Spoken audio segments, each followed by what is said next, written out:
hockey friends and families around the world, and welcome back to another edition of Our Kids Play Hockey. I'm Lee Elias, joined always by my best friends in the world, my podcasting partners, my line mates. There's so many metaphors I could use here. Christie Casciano Burns and Mike Bonelli. And today, very popular topic every year that we do, the rule changes for the 2024-25 season based on USA Hockey. What are they? What do you need to know? How can we help you get ready for the season? Well, there's three big rule changes this year. Some of them affect you all, some don't. The biggest one, the one we're going to lead with tonight, is obviously the mandating of neck guards. Neck guards will be required for all players beginning August 1st. There's no wiggle room on this. If you do not wear a neck guard, you will not be able to play hockey in a USA Hockey-sanctioned event. Guys, let's dive into it. Obviously, this rule is being based on the tragedy that occurred in the United Kingdom last season, where a young man lost his life due to I'm just going to say it, escape blade right to the neck. It sent the hockey world into a frenzy, as it should. And now neck guards are being required in youth hockey from U18 all the way down. Thoughts, opinions, good rule? How do we Great rule. It is a Great great rule. Yeah. It's about time. I can't tell you, up until my kids were teenagers, they had no problem with them wearing neck guards. And then something happens, teen years, no one wears neck guards, impossible. And you talk to the coach, and the coach is like, well, yeah, it's up to the kid. Yeah, they don't want to wear them. I'm not going to make them wear it. Why not? It just, and the refs, the whole rules should have been there. You cannot step on this ice without a neck guard. I wish I was in charge years ago when my kids were playing. Every single kid would have had their neck guard on, and they didn't. There were a lot of close calls. I've got photos of kids with slashes so close to, hitting that vital vein. It could have been absolutely tragic for them. So yes. And now it's a lot easier for kids because there's clothing that you can wear. If you don't like the neck guard, it's built right in to your protective shirt. So thank you, USA Hockey, for doing this. And parents, I hope you all get behind it. Well, you have no choice. I was gonna say you have no choice but to get behind it. Yeah, I'm with you on that, Christy. Is what I'm saying is that whether you're behind it or not, you do not have a choice anymore. But if kids start giving you some grief about it, explain to them this is the rule, and let me show you why. Show them some close calls. Absolutely. Look what happened here. It's this rule should have been in place years ago. I agree, Mike. I want to get your thoughts on this too. I think it's a lot of it's just how the culture of hockey. Listen, neck guards are mandated when I played. I have pictures of me with a white Cooper sock, the sock neck guard with the metal rings in it, and and I remember in high school taping it down so you made it small, so you had a neck guard on, right? But it was just there, and that was mandated. I mean, that was in the 80s. So I don't know where we've gone from the mandate to not caring. To Christie's point, the unenforcement of it by coaches and administrators and officials. So I think it just chalks up to one of those things where, I believe this is, and I think it's a trickle down. Any brand new equipment and any safety gear trickles down. The IIHF right now is mandating neck protection for their players. These are pro hockey players. Right. So if you're an NHL player and you play in an IIHF event, you have to wear a neck guard now. So it's only a matter of time. Is it just? It's very similar to face masks, right? Is it ego? If it's ego, then it's easy, right? That you have better equipment now. You have shirts that are built in with the neck guard in it. They're more comfortable, and I think it's just one of those things where if you don't get kids wearing it early on, right, 6 years old, like it should just to me a neck guard outfit, that should just be part of your equipment when you start playing ice hockey. Is it a lot harder to introduce a 13-year-old to a neck guard shirt?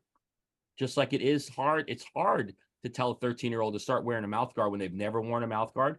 So it's just there's all these little things you can do, but I think it has to start with the first day you step on the ice. Then it has to be just ingrained into, well, this is just what we wear for equipment. Yes, it's not tough, and it's not old school, and it's not we're making everybody soft. Listen, this is just part of the equipment, and you should wear it. And I would even go a step further in saying that these neck guards should have some kind of a heavier base Kevlar support because of the way our science is showing us that the amount of injuries that happen. Listen, I had a kid, and I do think he was saved by the net guard, that was skating across the crease, got hit with a shot in his throat. It hit him hard enough where it really, he couldn't breathe, but it didn't lacerate him. And it didn't, and it did offer some type of protection from like a complete catastrophic event. And I know the net guard helped him. I mean, there's no doubt about it. And again, I was a stickler in, like, my players have to wear their net guard in practices and games, not just when the referee goes, "Hey, does everyone have their net guards on?" And you watch, 15 kids run back into the locker room to put their net guard. Yeah, I'll say a few things here. So one is, Mike, and you kind of dove into this a little bit of a super brief history of these net guards. I mean, I remember when I had to wear one as a kid, it was like a sock. I mean, it was a thick sock. It was very uncomfortable. And I'm going to be honest with you, I'm not even sure how much it was protecting me. I mean, we're talking 30 years ago at this point. And I think the real reason we wore them was more for getting hit with a puck. I don't think any of us were even thinking about skates coming up. As I got older, Kevlar was introduced, mildly more comfortable, but again, they weren't great. Today, the technology is insane of how, Mike, how you said, how thin these things can get and how protective they are. Not to mention, they're built into most equipment. So there really is no excuse anymore. I'm not saying these were good excuses when we were younger, Mike, not to wear one, but there were reasons, right? They were uncomfortable. They were gigantic. You found a reason. They were sweaty. They got heavy. There's really no reason anymore. One of the things I love about neck protection today, as you said, is a lot of it's built into the equipment. So if I'm a parent, I am a parent. My kids they have started hockey with neck protection. They've never known not wearing something around their neck, but it's built into their Under Armour or into their protective gear. We use that Duster hockey gear, right? And the reason I mention that is because they can't forget it.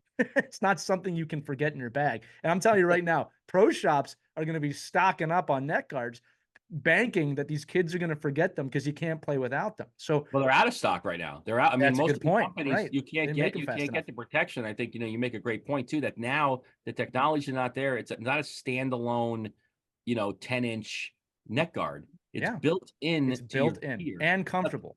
Yeah. And comfortable. In fact, my kids, if my kids don't have that part, it feels weird to them. So, and that brings me to my next point, right? Is it's not normal till it's normal. This is the truth. In 10 years, no one's going to be having this discussion because it's going to be grandfathered in, right? Every 6U player right now that has to start with that, an 8U player, they're going to be wearing them their whole time. And it's probably not something they're going to take off. I also want to point out that several NHL players have made the commitment to start wearing it to make a good example. As you said, the IIHF players have to wear them. It's just one of those things. It'll be normalized very quickly. But with that said, I can't imagine, and I haven't heard this, any parent complaining about it. It is now part of the game. It's a good decision. It should have been done a long time ago. I mean, when you think about it, Mike, this is how I look at it too. When you think about the entirety of the body in ice hockey, you would never play without your elbow pads. You would never play without your shin guards. You know what I mean? So it's one of those things, like from the nose down to below the jugular. I don't know why we haven't protected ourselves, but this is a good rule. It's a good rule change again for everybody. No matter when you're listening to this, as you enter into next season, you must have a neck guard. They will not let you step on the ice if your child is not wearing a neck guard. I know most of you know that, but we're reiterating it right now.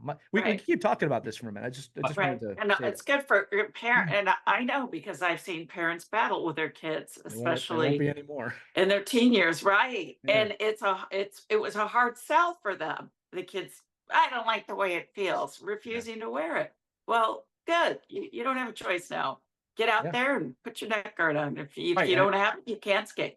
And I think some strategies behind this change too is to get into the routine that you're just like, it's like one of these pieces of equipment that, I think we've had the example on the show about getting a stick, right? You don't have a game stick and a practice stick. You have your hockey stick. So the exact same stick you would use at any time. You should be able to, blindly go in and pick up your stick, and it should be your stick that you use, right? And I think it's the same thing with neck guard protection and this underguard stuff that, get 2 sets Nobody wants to see an old, neck guard that you've been wearing for the last, 6 games. Not washed. And not washed. You do whatever you want with your hygiene, but Wash your gear, people. I think if you can wash it and have a rotation, I think that's a big strategy to help. And I think just as importantly, like I said earlier, coaches, you must, because nobody's going to be looking at this. You have to make sure these kids are wearing neck guards in practice. If you don't have them wearing neck guards in practice, it's more of a fight. Like, so for the older kids, they're all going to say, oh, I don't need to wear a neck guard. It's the same thing. There's a rule right now that you have to have ear protection on a helmet in youth hockey. Like, you can't have an open eardrum.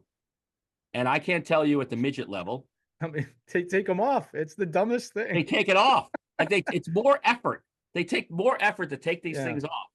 Because I can hear better when it's off, Mike. I don't know what the reason is. And for me, like, I was kind of a player, and you could probably ask some guys to play with me. I'm like, that was an open invitation for a good butt end into the eardrum. But I think it's like, when you have, well, listen, it is what it is. I remember those days, man. Take advantage of it. But I think, it's the same thing. If I'm a coach and I'm like watching a player take their earpiece out, and then the only time they put it in is when the one ref in the league, where everybody thinks is a jackass, like, oh, that ref, he's terrible. I go, well, there's a rule in place, and he's like, you guys have to follow the rule.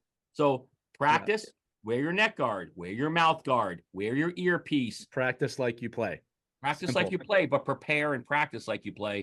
I got to say this, Mike, too. Stuff can't go back and forth. Since you brought it up, I have to say this. And parents, share this with your kids.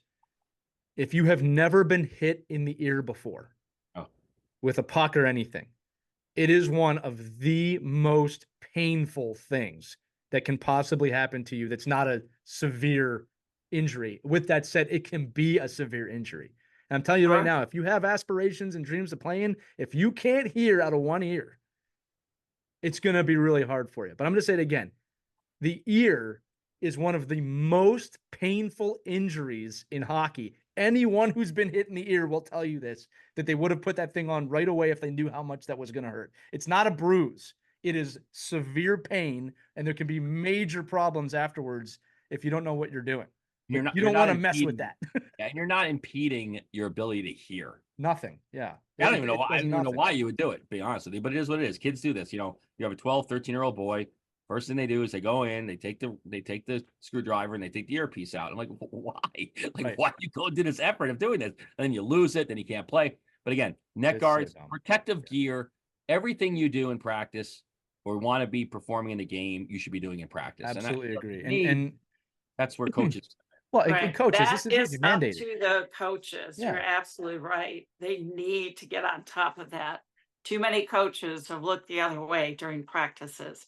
And then when the game time comes, the kids aren't used to it.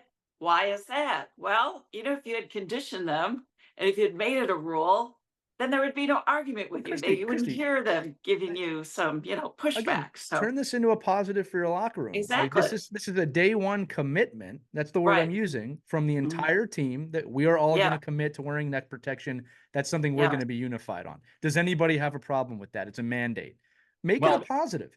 And the coolest thing, and I did this back in the day when we had to wear neck guards in one of the leagues I coached in, that now the reason, the fact that it's now mandated is it's going to expand the market. People are going to get really creative on doing, logos and names and colors, and it's going to be normalized. It's really going to end up being a piece of your equipment. And that whole big neck area is a great place to advertise. And, there's so many different ways you can go about using this extra piece of equipment that you have to wear, that somebody's going to take take of and use it in a positive way. Well, now, we've already seen that, right? I think we need our kids play hockey neck guards. My mom loves me. Let's manufacture them. No, Mike, I think you're right. You're going to start seeing personalized things. I think just before we move on from this, we've also seen some evolutions in this already. A lot of companies have gone, well, why just the neck? And now I mentioned them before, Duster Hockey. They've been on the show a few times. This isn't a sponsored segment or anything, but they thought outside the box. They said they did the neck, they did the wrists, they did the Achilles on their adult gear. They've done the between the legs. Like, they've thought of everywhere where there's a potential laceration point that could be deadly and covered it up. I wear this stuff now. And I tell you what, I bought a base layer with a neck protector to show my kids I'm wearing it too. Because you got to lead by example, right? Right. And I'm not gonna lie to you, it's not uncomfortable at all, but it's a weird feeling with something new there for me. But my ego gets put aside, right? You got to protect yourself. You never know what's going to happen. So, look, just closing this segment out, neck protection mandatory for the 2024-25 season and beyond, not going to change. And there are a tremendous amount of options out there for you. I'm sure most of you have looked it up already, but we definitely wanted to have a discussion on that. Mike, did you have another thought on that? No, I mean, I just had we got a close personal friend, a player, literally last weekend at a tournament, took a cut to the neck. Yeah. I mean, Oof. it's going to be an awful scar. I mean, it's just he's alive, he's fine, he's well, but it will be an horrific scar he'll have for the rest of his life. It Right. looks like a tracheotomy. Right. Oh Like, gosh. and Was I'm it like, a blade that cut or laid a across blade? the neck. It happens. Oof. And it was Unfortunately, just a freak, two kids going after a puck, and one kid's leg gets thrown in the air, and Oh gosh. and to me, like, and to me, like, I actually just talking to a couple of manufacturers the last 2 weeks about how it's needed at the youngest levels. Like, these kids are like these little 8-year-olds are sliding into each other They like do. on a regular basis, like skates Yeah. off. It's like, okay, they don't know. They don't no, know. they don't know. So You if have you're a to swing parent, at 'em. if you're new to hockey, then you're probably like, oh, of course, I would wear neck guard and wrist protection and Achilles protection, and like any like skin that's exposed should Mhm. be covered, right? I mean, I have my kids all wear Kevlar socks, and it's all because your ankle and because if some kids skate with the laces open and that area of the ankle more pliable, so they're like their laces aren't tied all the way up. So if there's a lot more movement, and like me, I get cringy. I start seeing skin. I'm like, oh boy, because a Yeah. lot of people play without socks on or half socks or whatever. I'm like, my God, just get a pair of thin Kevlar, cut resistant socks that go up to your calf, and you're at least trying to protect yourself, I guess, a little bit. But I think it's just a Right. matter of the preference of finding the gear you like, go in your pro shop. They all have these different name brands, from whatever it is, and try it on and use it and say, okay, I like this, I don't like this, and get your team in there. And if you want to, you really if you want to get crazy, it's early in the year. This is probably going to come out in the summer. Go out, get them custom done, get numbers on there, get the kids' names on there, go crazy on it. It's a great opportunity to add a little bit of Flair. team flair to A yourself. little bit Yeah, of no doubt. flair. Team flair. There was a company for a while there. It was doing neck guard covers for neck guards, and they were custom covers. So you put a neck guard cover on, Well, they're about and to be in business. change the color. You could change the color and change the name and change whatever you want. Well, I'll say one more thing on this is that, and you could say this in 10 years and 20 years again, but parents, I'm telling you right now, the equipment today is so good compared to the equipment 15, 20 years ago. There really is, you could not convince me that you can't get a fully protective set of gear that's comfortable for Oh, your yeah. kid. It's Easy. just, it's so comfortable today. The technology has advanced so much in the last 15, 20 years. I'd say it's impossible to be uncomfortable if you want to be comfortable, right? So, as Christie always says, go to the pro shop, get yourself fitted, do it the right But way. Don't just get it online and hope for the best, right? So right. once a season trip you got to make, unless you're a Yeah. goalie parent, that's another episode. All right, Yeah. let's move on to the next one. This one was interesting. So SafeSport, for those you don't know, all coaches, all volunteers have to go through the SafeSport training every single year.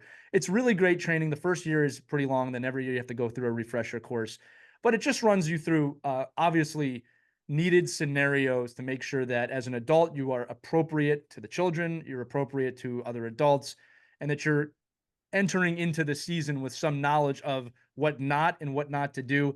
Many people would say it's common sense, but it's not for you. It's for the people who don't know it's common sense. And it's a training that when you take it, you can understand why you have to take it. So with that in mind, I thought this was interesting. SafeSport training is now required for all 06 and 07 players. So that's 18U. So moving forward, any players in the 18U age level need to get SafeSport training. So, Mike, if I'm not mistaken, this is the first time now athletes are being required to take the SafeSport training in addition to the adults. I like this move. I'll tell you why. Because most of these kids are going to be turning 18 during this time period within either the first or second year of being in an 18U. Not to mention, I just think from a development standpoint, entering into college and the workplace standpoint, this is really important training for young men and women to get to understand this is what's appropriate. This is not, and here's the consequences if you decide to break these rules, not just in hockey, right? So all 18U level players now required to take SafeSport training. Yeah, well, I think it's, well, so it used to be like if you wanted a kid to be a volunteer coach or help out, you'd have to go through that process if you were that old, right? But I think this way, what I first of all, I love this rule. I and mandate. I wish they had a different module for the kids. Yeah, sure. Honestly, because For I think sure. I think a lot of it might be just not relevant to them sometimes. And I think it's just, but what I can say is, here's how I would do this if I was working with an 18U team, and I do. If you I would not, I would take this as part of your team building exercise. I would literally sit the kids in a room. They all have their own phones. They can go in here and get on and get their certification, but do it together. Do it together in a room as a team. You know, if I'm the SafeSport coach, if I'm the coach and I have to do my SafeSport, you put it up on the screen and you go through the process with your players. Everybody, because I know for a fact that most of the coaches that I know that go through SafeSport just play it in the background. It's common sense. If you can't pass SafeSport, then you probably shouldn't be coaching anyway. Oh yeah. I mean, if you can't get through what the lessons are, you're probably not set up for success anyway. But in this case, these are 16, 17, 18-year-old kids. This is the process we should work with them in. And I think it helps build the importance. Like if you do mission statements and you do team building exercises, like this fits into that whole process for 18U teams, because then it makes everybody accountable for what they're learning, and the teaching and the USA Hockey has done, and the Center for SafeSport has done a great job at putting this together. I mean, personally, I think the presentations are great. Yeah, they're not horrible at all. The scenarios are very real. They're very, current, but I think it's one of those things where you get in a room with your team, everybody does together.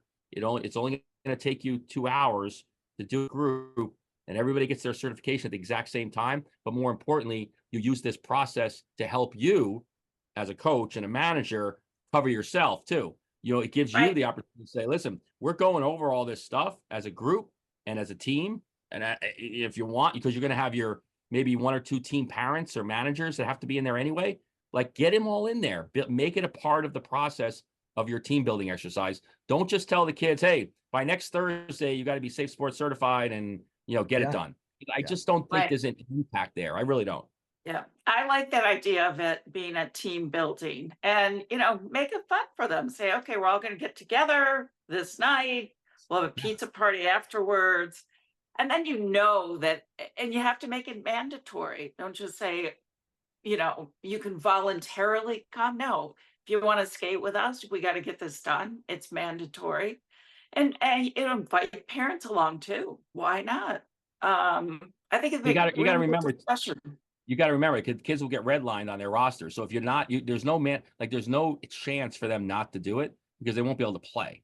Like it's just like you don't get SafeSport certified as a mandated. Coach. Yeah. It gets redlined in your program. So your risk manager, your ACE coordinator, whoever is running this in your organization gets a notice that, hey, Mike Bonelli is not certified in SafeSport. He cannot be with the team. Practice, games, bench, locker room, nothing. Like so, this is just. If your starting goalie is not SafeSport certified, he's not your starting goalie. Yeah. So I think having the kids all together, knowing that they hadn't completed, and everybody's 100%. Doing it together is a great idea. Yeah, because if you let them do it on their own, yeah, who knows if they really are actually paying attention either. Yeah, or mom and dad's doing it for them. Like, oh God, don't do that. Yeah, that's a mistake. No, it happens. I'll tell you guys this. I'll tell you guys this. So, and Christy, just to Mike's point, one of the cool things about SafeSport is that it links right to my USA Hockey profile. So once I complete it, it's in there so that my organization can check, hey, you did or did not do this right away. Here's the deal, and this is all I'm going to say. A few things. One, I'm not speaking to every coach here because I think most coaches are going to be pretty cool about this, but there's a few. Don't downplay this thing. Don't downplay it as, it's some stupid questions you got to answer. It'll take it. It's horrible. It's annoying. You'll get there. We got to do this for work too. I hate it. Don't Downplay it. All right. This is Yeah. something that, first off, every 16, 17, 18-year-old should know about these things before they go to college. Okay. There's lots of different reasons for that. Use your imagination. The other thing too is, again, turn it into a positive.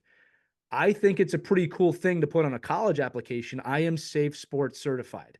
I went through this and I got this certification as part of my athletic journey. That looks good to a college application. It's Sure also something does. a lot of other Absolutely. people don't have. Mike said Mhm. it. Use it as a team building opportunity. Get together all at once and do it.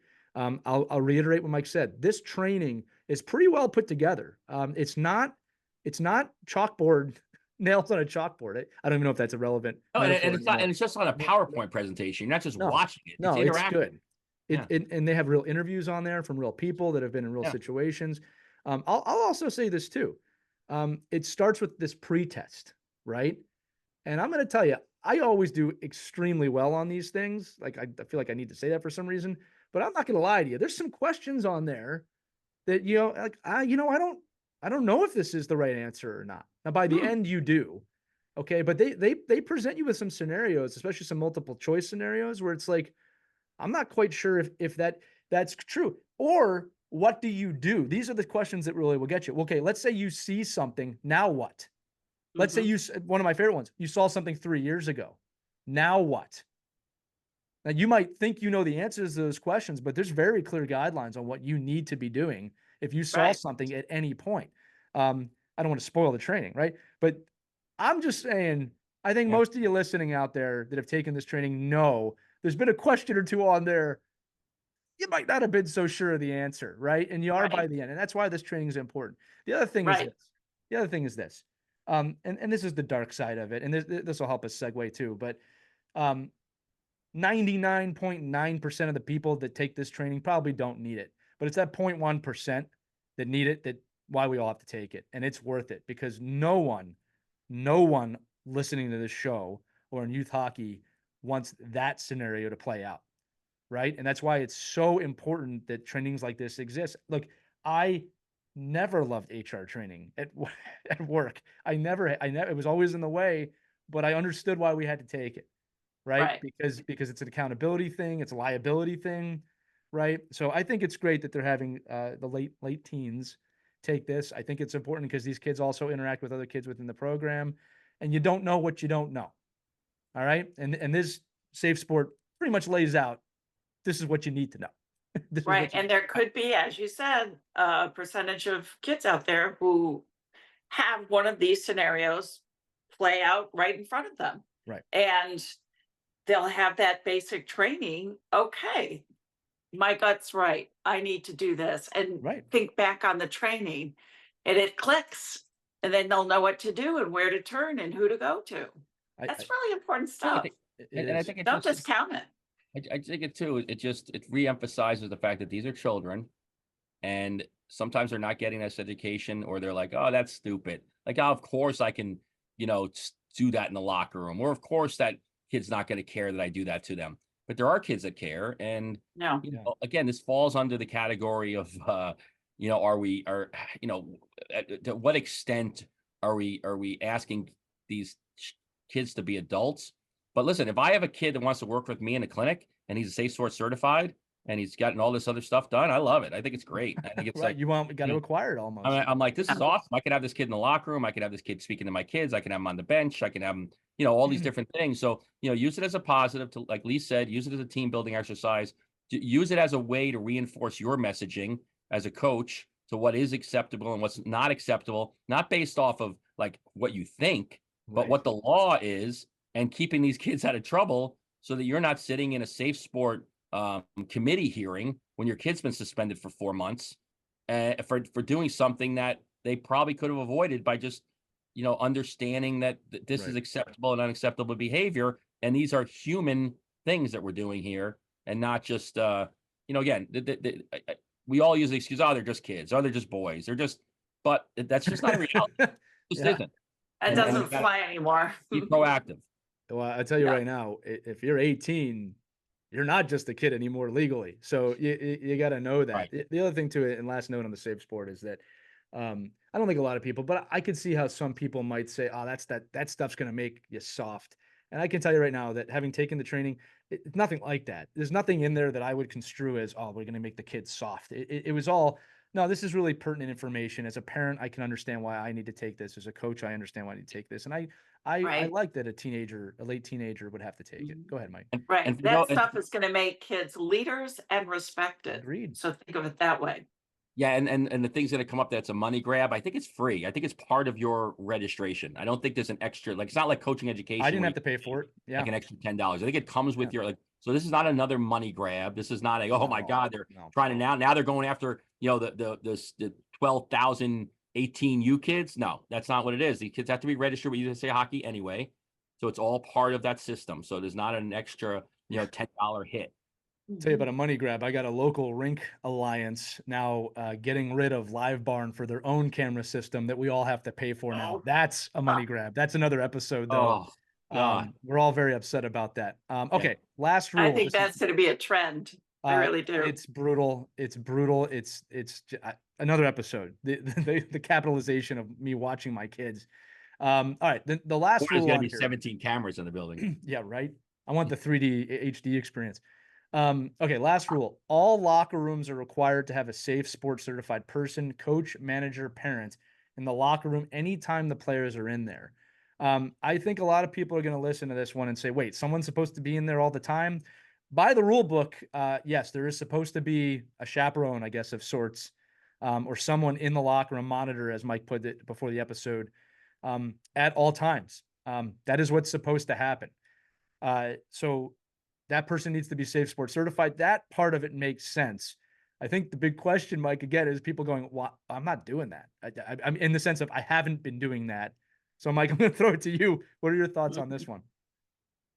So the way we've done it in the past is you go to like 7 different parents. You say, listen, we don't have one manager, like one locker room. Like everybody has roles, right? Some people take care of the scorekeeping and some people take care of the scheduling. And the fact is now you have to think about, okay, who's going to be their locker room monitor? And if it's going to be one person, they have to get SafeSport certified. If you're not going to have one person, then every parent needs to get SafeSport certified. And maybe it's just another opportunity, to get your team in a group setting and have a parent meeting and have everybody do it. Honestly, I mean, to me, but it is here's the scenario. Coach goes in, big loss, yells and screams at a couple of kids, slams the door and leaves. 15 minutes later, so-and-so said something to this kid, and this kid says something to that kid. There was a locker room brawl. This kid got hurt. Now you're getting sued. Now you're getting called in. Now you're not, under the regulations of SafeSport. The parent that had the problem is now reporting you, and now you have a whole big issue. And really, and I don't, I'm not going to give any. Don't take. Again, I'm not an expert in this, so don't take. I'm not a lawyer, but I don't know if you necessarily have to be standing in the middle of the locker room, but you got to be at the locker room. I'll let Christie chime in here because I definitely want to talk about that dynamic of having an adult in the locker room sometimes, because I do think that to me is a big deal. But Christie, you've experienced this all through your kids' youth hockey. Right. During the youth hockey, we always alternated. So, would tag it's your turn to be in the locker room. And it did help keep it a friendlier atmosphere because, kids are kids. They pick on each other. At teenage years, they pull out the vapes, right? So, no vaping in the locker room, please. Don't put crap in your lungs that's not oxygen. Sorry, I just wanted to say that. Exactly. You want to be a good athlete, don't do that. No, it does. It stops a lot of the silliness and sometimes it can get really nasty in there, especially as you said, after, a volatile game, the tempers are still flaring and you need a calm presence in there to keep things peaceful and to keep kids out of trouble and from the fist flying. I think it's important to have that presence there. It always worked when we took turns, so it didn't always fall on one person. And, we parents would share stories. So, we need to keep these kids away because you can kind of see the tension or, so-and-so, maybe you should talk to him because he seems to be picking on, another player.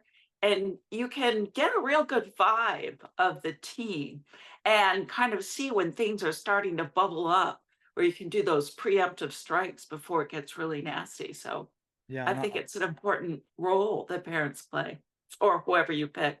I'll just come out and say it. Look, kids are capable of doing some very stupid things in the locker room when no Yeah, one's looking. I think an even larger threat is obviously what goes on the phones and the digital devices outside of the locker room, outside of the team. Not just talk about cyberbullying, but the hiding behind a screen thing. But look, I don't really have a problem with this. I think it's easy for everybody to say, or for people to say, no one watched us when I was a kid. And then I'm also like, we did some pretty stupid stuff when no one was sure. watching when we were kids. And the other thing too is that this is just the world we live in right now. Look, my friends, organizations have to have liability. All right. And when you look at the size, this is a positive and a negative, I guess. When you look at the size of youth sports and the business that it's become, these organizations have to protect themselves and we have to protect our kids. So to Mike's point, I think what all organizations should do is offer SafeSport training to any parent that wants to get it for free, right? Because you'll eliminate a lot of. I know that there will be eager parents to jump up and say, "I'll take that just so I can be involved in some form." In terms of the season, I think most coaches, Mike, that I've worked with have a rotation in and out of the locker room on practice and game days. Like someone's typically in there, and you take turns going in and out. But it never hurts to have some extra help. Obviously, this rule was created because something happened where a adult was in there that was not supposed to be in there, and did see something, didn't see something, did something. I don't know. It doesn't matter. The point is that there has to be liability on that adult in the locker room. Also, now with all the 18U players getting certified, you can ask them to volunteer on game days to come in and help you out. Go ahead, Mike.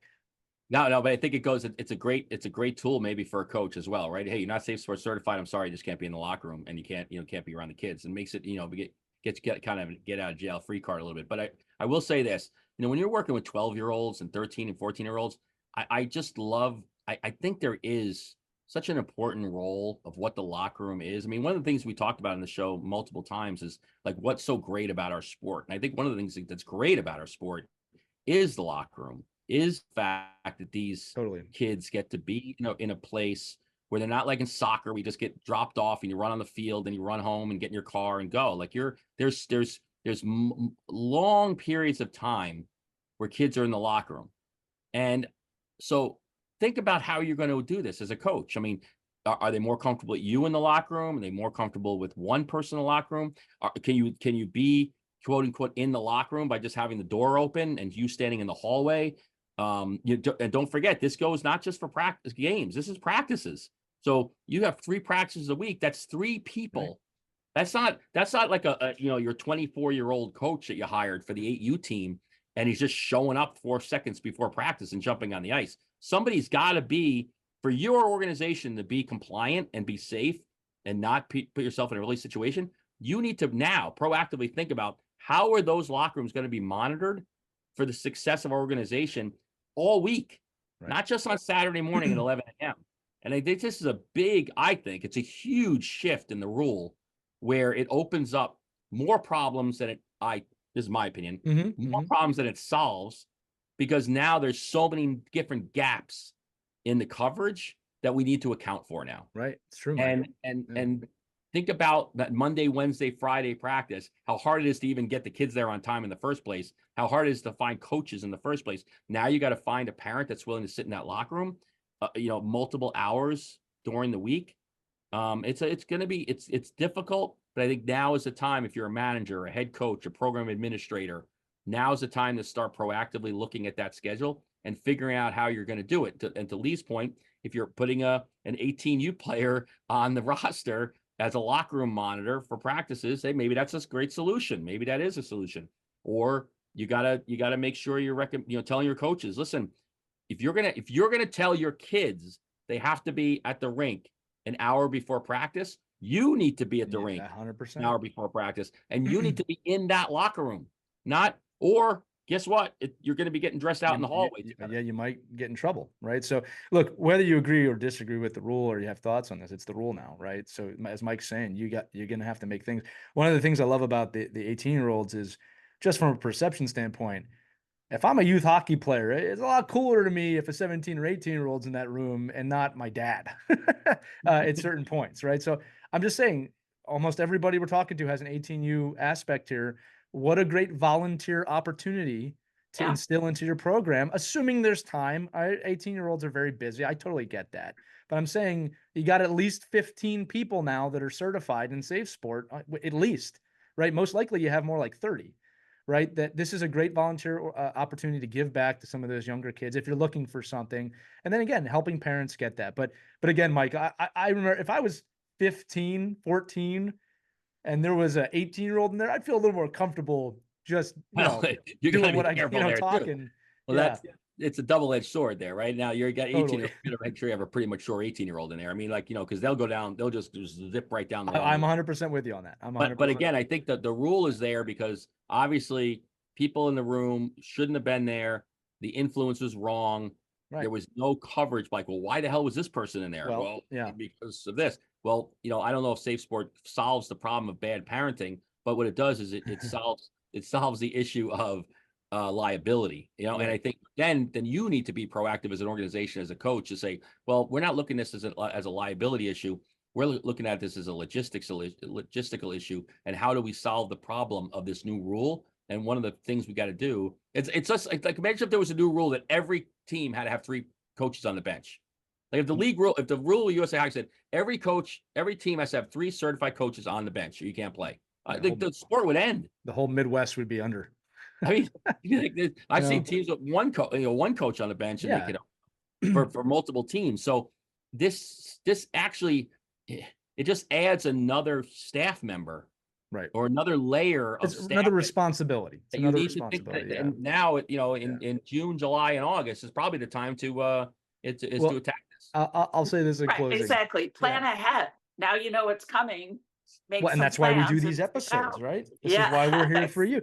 I will say this one thing I just thought about, Mike. Oddly enough, this does give you coaches the ability to tell that parent that's about to storm in the locker room, well, you're not SafeSport certified, so you can't go in there right now, right? Yeah, you need to beat me up, and you need to beat me up in the parking lot, and not in the locker room. Not the locker. You can't come in here if you're not safe. It's going to happen a lot. But look, just reiterating, because we're out of time here. The 3 new rules. Every youth hockey player, you got to have a net guard. No ifs, ands, or buts. You're not getting on the ice without that. If you are a U18 player, you must now be SafeSport certified. Again, coaches, make that a team event. Don't downplay it. Make it something positive. Remember, you can put that on a college resume. You can put that on a job resume. Now I'm thinking about it. Whatever you're doing, that's something you're going to do. And then again, all teams now, 1 chaperone, 1 somebody in the locker room, an adult has to be there, or someone who's SafeSport certified has to be in the locker room at all times. That's the changes for the 24-25 season and beyond until they change something else. Hope it's been informative. Great discussion around this. I know a lot of people are having these discussions in their local hockey communities, and we love having that discussion with you. Mike, Christie, any final words before we close the episode out? No, this is easy stuff. You guys can do it. It's not hard. Just takes a little planning and coordination. Takes a grown $35 and then you dive into the season. Mike, any final thoughts? I think a lot of it's common sense, and a lot of it's going to help if you approach it the right way, in the right timing. It's actually a great positive step in the right direction for our sport, and we'll make teams and organizations better in the long run. Totally agree. Great episode, guys. Again, if you're interested in more information like this, if you're interested in having conversations like this, make sure you check out our group on Facebook. It's aptly titled Our Kids Play Hockey. You can join that. The conversations continue there. You can give us episode ideas there. Something that we always look forward to from this audience. But above all, we want to thank you all for taking the time to listen to us once again here on Our Kids Play Hockey. Check out ourkidsplayhockey.com for all episodes. But without further ado, we're going to let you go on with your week. Thank you so much, everybody. Skate on, take care, and stay out there. We hope you enjoyed this edition of Our Kids Play Hockey. Make sure to like and subscribe right now if you found value wherever you're listening, whether it's a podcast network, a social media network, or our website, ourkidsplayhockey.com. Also, make sure to check out our children's book, When Hockey Stops, at whenhockeystops.com. It's a book that helps children deal with adversity in the game and in life. We're very proud of it. But thanks so much for listening to this edition of Our Kids Play Hockey, and we'll see you on the next episode.